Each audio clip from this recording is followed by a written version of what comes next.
Professor साहब, thank you so much for joining us. Sir, इंतखाबात के बाद मुल्क में एक मखलूत हुकूमत कायम हो चुकी है। वज़ीर आज़म आज हल्फ लेने जा रहे हैं। तो अब सवाल ये है कि ऐसी हुकूमत जो वाज़ेह अक्सरियत से महरूम हो, क़वानीन पास कराने के लिए अपने इत्तेहादियों की मोहताज हो, तो वो वतन अज़ीज़ को दरपेश चैलेंजेस के भंवर से कैसे निकाल सकते?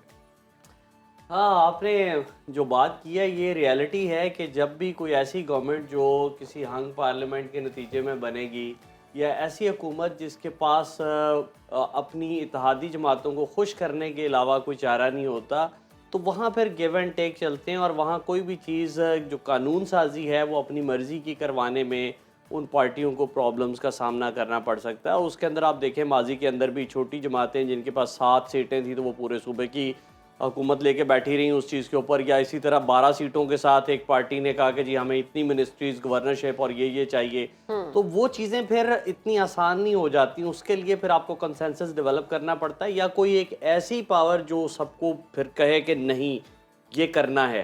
तो वो फिर फैक्टर्स और हैं, लेकिन ये है कि अगर कंसेंसस के साथ डेवलप किया जाए तो पॉसिबल है। और फिलहाल जो गवर्नमेंट की मुझे नज़र आ रही है कि फाइनेंशियल क्राइसिस तो बहुत ज़्यादा नज़र आ रहा है। कल प्राइम मिनिस्टर जो इलेक्ट हुए हैं शहबाज शरीफ साहब, उन्होंने भी कहा कि हमारे मुल्क के ऊपर इतना कर्जा है और इसके ऊपर जी मैं दुखी दिल के साथ बिजली के बिल या बाकी चीज़ें बढ़ाने की बात करता हूँ, तो वो फिर आपको नज़र आ जाता है कि आगे हुसैन आने आलम वाले साहब, हम चाहते हैं कि इस सेगमेंट में बिलखसूस हम निज़ाम हुकूमत के बारे में बात करें, क्योंकि इससे पहले क्या होगा क्या नहीं होगा वो तो हम गुफ्तगू कर चुके।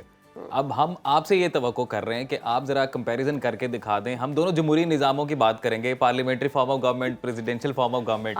आप इतना हंस क्यों रहे हो हुसैन साहब? मैं असल में ना काफ़ी दफ़ा इसके ऊपर थोड़ी थोड़ी बात कर चुका हूँ, लेकिन आज मैं इसके ना लेकिन आपकी हंसी के पीछे कोई बात छुपी है। असल मैं करता हूँ इसके ऊपर बात। असल में इसके ना पॉजिटिव नेगेटिव्स दोनों हैं। पॉजिटिव्स इसके ये हैं कि ये एक स्ट्रॉन्ग और स्टेबल निज़ाम है जिसके अंदर एक शख्स के पास बहुत कुछ होता है। सदारती निज़ाम, ठीक है। और फाइनेंशियल स्टेबिलिटी जो है, आपने चले 10 साल बहुत बुरे गुजरे अयूब खान वाले, लेकिन उसके अंदर फाइनेंशियल स्टेबिलिटी थी। या परवेज़ मुशर्रफ के आप 8 साल देख लें, जो इन्वेस्टर है उसको पता है कि मैंने कितना इन्वेस्ट करना है और हुकूमत स्टेबल रहेगी। इसके अलावा जो जिन बंदों को वो अपनी कैबिनेट में लेता है उनके लिए लाजमी नहीं है कि वो अकाउंटेबल हों पार्लियामेंट के अंदर। वो इंडिपेंडेंट लोगों को भी ले सकता है। अगर मैं, आप या शहर बानू अगर किसी चीज़ के अंदर महारत रखते हैं तो प्रेसिडेंट जो है किसी को भी चूज कर सकता है। और जो एट प्रेजेंट सिचुएशन है उसके अंदर अगर कोई ऐसा सिस्टम आता है जिसके अंदर स्टेबिलिटी हो, कतई नजर इसके कोई प्रेसिडेंशियल फॉर्म ऑफ गवर्नमेंट है या पार्लियामेंट्री फॉर्म ऑफ गवर्नमेंट है, वो आपको फाइनेंशियली और इकोनॉमिक पॉइंट ऑफ व्यू से ऊपर ले जाएगी। और इसके जो नेगेटिव्स हैं वो ये है कि चूंकि एक ही बंदा और Pakistan multi ethnic multi cultural society है, छोटे सूबों को आपसे शिकायत बढ़ी हैं, उनके कंस्ट्रेंट्स बढ़े हैं, उनके बहुत सारे ऐसी शिकायत हैं जो आज तक एड्रेस नहीं हुई। तो अगर आप प्रेसिडेंशियल फॉर्म ऑफ गवर्नमेंट में फिर वही करते हैं कि एक बड़े सूबे से आप कोई बंदा ले आते हैं और उनके मसाइल हल नहीं होते, तो वो फिर डिवाइड बहुत ज्यादा हो जाती है। यानी कि सदारती निज़ाम -58 टू बी। हाँ, लेकिन एक पॉइंट जो आपने अंदर बयान किया कि शहरबानो अजीम या फिर हुसैन आलम साहब में से किसी को ले सकते हैं, तो ये तो बड़ी अच्छी बात है। इसमें ये पॉइंट मुझे बड़ा अच्छा लगा आपको ऐसे मजे की बात बताऊं, एक आम शहरी ने ना सदारती इलेक्शन के लिए फॉर्म जमा करवाए और अदालत ने, जो कि आरओ है, उसने कहा जी आपने जमा करवाने थे, करवा दिए हैं। लेकिन पाकिस्तान में भी शायद कभी कोई वक्त आ जाए कि एक आम आदमी कहे कि जी मैं प्रेसिडेंट बनना चाहता हूँ या पार्लियामेंट। मरूसी सियासत कितनी खतरनाक है हमारे मुल्क के लिए और कितनी देर से हम इसको देख रहे हैं। मरूसी सियासत तो जब से पाकिस्तान बना है मोस्टली हम देख रहे हैं कि वही ख़ानदान है। अगर आप तारीखी तौर पे देख लें, पंजाब की ज़ातें लिखी गई किताब और इसी तरह पंजाब के सियासी ख़ानदान है, उसके ऊपर वकील अंजुम साहब का काम है, बाकी लोगों का है। तो तारीखी तौर के ऊपर ये तो नस्ल दर नस्ल चल रही है और चलता रहेगा। ये चलता रहेगा। हाँ, एक चीज़ ये आई है कि सोशल मीडिया की वजह से, या अभी तो खैर पाबंदी लगाने की बात हो रही थी, वो तो पॉसिबल ही नहीं है। हाँ। तो अगर आप अच्छा ये पाबंदी की बात पे थोड़ा सा आपने तज्जिया दी, कितना गलत है ये असल में ना कहने की बात है। शायद उन्होंने अच्छे पॉइंट ऑफ व्यू से कहा हो कि इसके ऊपर बहुत सारे टाइम जाया हो रहा है या नेगेटिविटी फैलाई जा रही है, लेकिन अवाम इससे बहुत कुछ सीख भी रही है। बहुत सारे लोग पैसा कमा रहे हैं यूट्यूब से, पैसे कमा रहे हैं जी। 12-12 14-14 लाख जो यूट्यूबर्स हैं वो कमा रहे होते हैं। और पाकिस्तान घर बना ली, गाड़ियां बना ली। पाकिस्तान के अंदर जब आईटी की बात करते हैं, जब आप ऑनलाइन की बात करते हैं, गेमिंग की बात करते हैं, टेक्नोलॉजी की बात करते हैं, तो تو آپ دیکھیں کہ ابھی یہ آپ کے ہمسایوں میں شادی ہے، امبانیوں کی شادی ہے، تو وہاں ایلن ابھی مسک پری اور ویڈنگ ہو رہی ہے. جی جی وہ لوگ کیوں آ جاتے ہیں؟ وہ رشتہ دار نہیں ہیں جو آئے ہوئے ہیں، پیسے لے کے وہ پیسے اور بزنس کے لیے آئے ہوئے ہیں. تو حسین عالم صاحب ہمارے پاس میں ذرا کنورسیشن دوبارہ ایک نئے سرے سے شروع کرنا چاہ رہا ہوں، اور وہ یہ ہے کہ ہمارے پاس نظام حکومت کی جب ہم بات کرتے ہیں بطور ایگزامپل اسلامی نظام حکومت ایک بہترین ایگزامپل تصور کیا جاتا ہے، اور ریاست مدینہ کی جب بات کی جاتی ہے. اور ویسے یہ بھی ایک ڈیبیٹ ہے، کچھ لوگ کہتے ہیں کہ ایک پراپر تھیوکریٹک اسٹیٹ کا کانسیپٹ ہے، کچھ لوگ کہتے ہیں کہ نہیں، بالکل اسلامی نظام حکومت میں بھی جمہوریت کی جو ہے وہ بنیاد ہے، بڑی ٹھوس بنیاد ہے.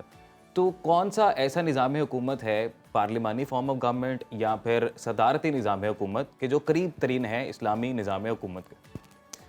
دیکھیں اس کے اندر تو آپ کی جو پارلیمنٹری فارم آف گورنمنٹ ہے وہ بھی کر سکتی ہے، آپ کا پریزیڈنشل فارم آف گورنمنٹ بھی کر سکتی ہے. اس کے اندر اسلامی نظام حکومت کی اگر تاریخی طور پہ بات کریں تو اس کے اندر خلیفہ جو ہے، جی اگر ہم سمبولکلی لے لیں پریزیڈنٹ کو، تو وہ بہت ساری چیزیں کر سکتا ہے، لیکن یہ ڈیسائیڈ کون کرے گا؟ لیکن وہ جمہوری انداز سے شورا ہی سلیکٹ کرتی تھی نا. شورا 6 لوگ جو ہیں وہ عام لوگ تو اس میں شامل نہیں ہوتے تھے، شورا بھی خاص لوگوں کی ہوتی تھی. اگر آپ بات کریں اسلامی تاریخ کے اندر جو خلفاء چنے گئے تو وہ بھی ٹھیک ہے، اس کے اندر کنسنسس تھا، لیکن خاص لوگ تھے. ٹھیک ہے، ایسا نہیں ہے کہ مطلب سارے لوگ اٹھ کے آ اب گئے. معاشرہ ڈیولپ ہو گیا، اب ہمارے سامنے اور آپ کے ایگزامپلز سامنے ہیں. پارلیمنٹ ہے، بالکل. تو یہ ہو سکتا ہے، لیکن اس کے اوپر آپ کی جو قوم چاہے گی، جو آپ کا مزاج چاہے گا، چونکہ آپ کا ملک جو ہے وہ ملٹی ایتھنک سوسائٹی ہے، تو یہاں پر باقی کے لوگوں کو آن بورڈ، اور سیاسی جماعتیں اگر ایگری کرتی ہیں تو کوئی ایسا سسٹم آزمایا جا سکتا ہے، کیونکہ بہت سارے سال ہم دیکھ چکے ہیں پارلیمنٹری فارم آف گورنمنٹ کے، تو اس طریقے سے وہ شاید ڈیلیور نہیں کر. پارلیمانی نظام حکومت برطانیہ میں کامیاب ہے، یہاں کیوں نہیں ہے؟ اس کی کیا؟ کیونکہ وہ اس پر آئی جی نہیں ہو رہا. برطانیہ میں کامیاب اس لیے کہ آپ ان کی پچھلی روایات دیکھیں نا، کئی 100 سال سے وہ ایک دم سے تو یہاں نہیں پہنچ گئے. بالکل. انہیں وقت لگا ہے، تعلیم ہے، شعور ہے، روایات ہیں. اس کے علاوہ وہاں پر خود سے جو کراؤن ہے، ملکہ یا بادشاہ جو ہے، اس نے بہت سارے جو دے دیے اور اپنے اس میں ایک اختیارات. پوائنٹر یہ بھی ہے کہ مکمل طور پر یہاں پر اپنی روح جو ہے اس طرح سے وہ آیا ہی نہیں قانون جس طرح آنا چاہیے.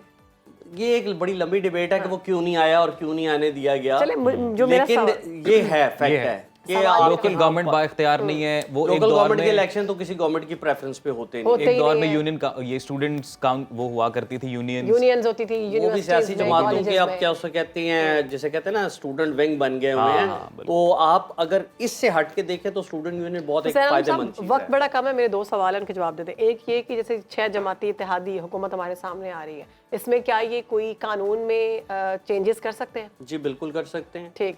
اچھا، ایسی کون سی اقدامات ہیں، یہ کون سی ایسی حکمت عملی ہے جو اپنانے سے فوری طور پر ہمیں یہ سمجھ میں آئے گا کہ ہماری سیاسی سمت جو ہے وہ درست ہے؟